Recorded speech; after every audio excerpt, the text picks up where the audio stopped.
Exigimos justicia. ¡No a la amnistía!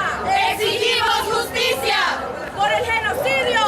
Exigimos justicia. Porque es necesario hablar de la historia, es necesario hablar de la memoria de lo que ocurrió en este país, porque es necesario recuperar lo que significa dignidad, es necesario reivindicar a las ancestras, a las abuelas.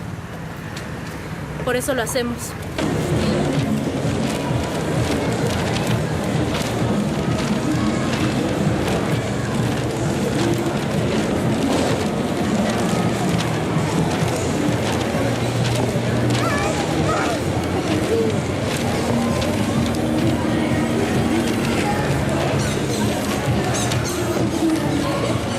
¡Con la violencia sexual!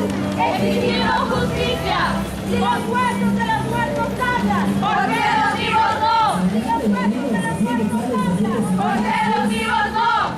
¡Y los huesos de las muertas hablan! ¿Por qué las vivas no? ¡Y los huesos de las muertas hablan! ¿Por qué las vivas no? ¡Por el genocidio! Exigimos justicia. ¡Por la desaparición forzada! Exigimos justicia. ¡Por las torturadas y los torturados! Exigimos justicia.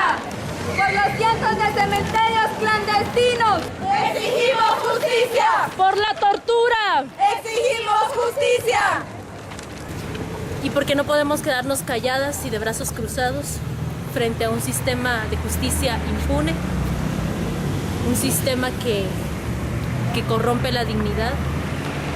Por eso necesitamos salir a las calles y denunciar.